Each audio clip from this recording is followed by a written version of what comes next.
கிறிஸ்துவுக்குள் பிரியமான சகோதர சகோதரிகளே, ஜெப திருவிழாவிலிருந்து உங்கள் சகோதரி மாலினி. புதிய மாத வாக்குத்தத்தமாக தேவன் நமக்கு தருவது உபாகமம் 11:25 படி, உங்கள் முன் ஒருவரும் எதிர்த்து நிற்பது இல்லை என்ற வாக்கின்படியே கர்த்தர் தாமே இந்த மாதத்தில் உங்களை ஆசீர்வதிப்பாராக. ஜெபிக்கலாம். அருமை இரட்சகரே, எங்கள் அன்பின் தகப்பனே, இந்த அருமையான புதிய மாதத்தை காண செய்த கிருபைக்காய் முதல்ல நாங்கள் உமக்கு நன்றி செலுத்துகிறோம். ஆண்டவரே தகப்பனே, இந்த வேளையில் கூட நீர் எங்களுக்கு அரணான கோட்டையும் பக்க பலமாய் நிற்பதுனால, அப்பா எங்களுக்கு கேடகமாக இருப்பதுனால யாரும் எங்கள் முன்னாடி எடுத்து நிற்க முடியாது. தகப்பனே, இந்த மாதம் முழுவதிலும் பிள்ளைகளை நீங்கள் அப்படி தான் பாதுகாக்க போகிறீங்க.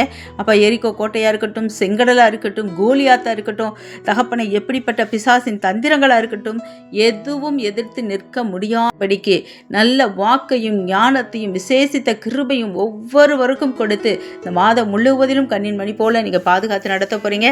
அதற்காக நாங்கள் நன்றி செலுத்துறோம். இயேசுவின் நாமத்தில் ஜெபிக்கிறோம் நல்ல பிதாவே, ஆமேன். கர்த்தர் தாமே உங்கள் ஒவ்வொருவரையும் ஆசீர்வதிப்பாராக. ஆமேன்.